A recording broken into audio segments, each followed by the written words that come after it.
আমরা অনেকেই শীত গ্রীষ্ম বর্ষা শরীরচর্চা করে থাকি, কিন্তু এই গরমকালে কোন বিষয়ে খেয়াল না রাখলে শরীরচর্চা করার সময় দ্রুত অসুস্থ হয়ে পড়ার একটা আশঙ্কা থেকে যায়।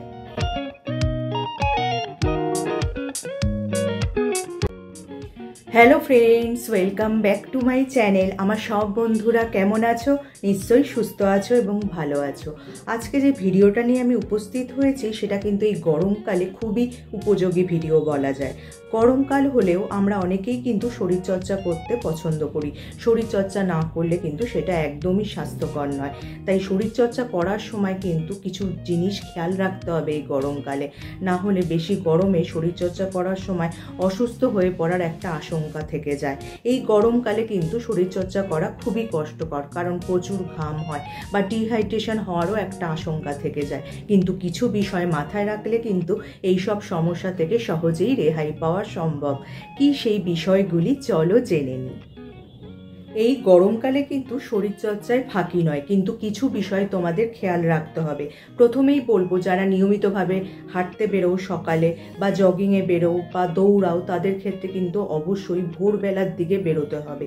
কারণ বেলা যত বাড়বে সূর্যের তেজও কিন্তু তত বাড়বে, ততই কিন্তু আমাদের অসুস্থ হয়ে পড়ার একটা আশঙ্কা থেকে যাবে।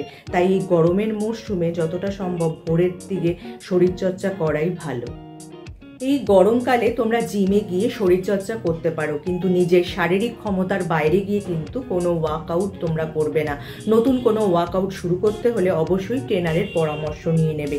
নিজে কিছু না করাই কিন্তু স্বাস্থ্যের পক্ষে ভালো। এই গরমের মরশুমে তোমাদের উচিত কিন্তু সূর্যের তেজ এড়িয়ে শরীরচর্চা করা, কারণ সূর্যের তেজে কিন্তু অনেক সময় শরীর অসুস্থ হয়ে যেতে পারে, হিট স্ট্রোকও পর্যন্ত হতে পারে। আর শরীরচর্চা করার পর এই গরমকালে অবশ্যই কিন্তু তোমরা ভালোভাবে স্নান করে নেবে, তারপর হালকা কিছু খেয়ে নেবে, না হলে কিন্তু শরীর দুর্বল হয়ে যেতে পারে। যারা একদম ভোরবেলায় শরীরচর্চা করতে পারছো না, তারা দিনের বেলায় শরীরচর্চা করলে বাড়ির ভেতরেই করা ভালো, রোদ লাগবে না। আর গরমের মরশুমে সকালে না পারলে তোমরা বিকেলে বা রাতের দিকে হাঁটাচলা, দৌড়ানো, জগিং এগুলো করতে পারো। রোদও থাকবে না, শারীরিক কসরত করতে কষ্টও হবে না, ঘাম ঝরলেও শরীর অসুস্থ হয়ে পড়বে না। বাড়ির বাইরে শরীরচর্চা করতে বেরোলে গরমের দিনে অবশ্যই সঙ্গে রাখো জলের বোতল, আর রাখতে হবে টাওয়েল। গরমে ওয়ার্কআউট করলে ঘাম আরও বেশি হয়, তাই মাঝে মাঝে বিরতি নিয়ে ঘাম মুছে নিতে হবে এই টাওয়েলে, না হলে ঘাম বসে সর্দির সমস্যা হতে পারে।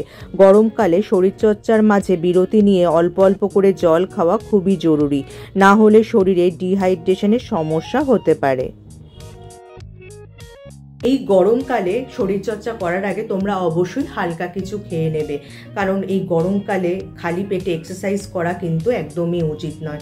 এক্সারসাইজ করার অন্তত 30 মিনিট আগে যদি হালকা কিছু খেয়ে নাও, তাহলে কিন্তু তোমরা ঠিক থাকবে। তাহলে এই বিষয়গুলি মাথায় রেখে কিন্তু তোমাদের গরমকালে শরীরচর্চা করতে হবে, এবং তাহলে তোমরা সহজে অসুস্থও হবে না এবং ডিহাইড্রেশনের সমস্যাও কিন্তু হবে না।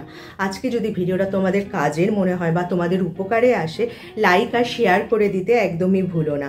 যারা আমার এই চ্যানেলটা প্রথম দেখছো, চ্যানেলটাকে অবশ্যই সাবস্ক্রাইব করে নিও এরকম উপযোগী ভিডিও আরও দেখার জন্য। তার পাশে যে বেল আইকনটা আছে ওটা প্রেস করে অন করে দিও, যার ফলে যখনই আমি ভিডিও আপলোড করব নোটিফিকেশান তোমাদের কাছে পৌঁছে যাবে। আজ তাহলে আসি, আবার দেখা হবে আগামী পর্বে।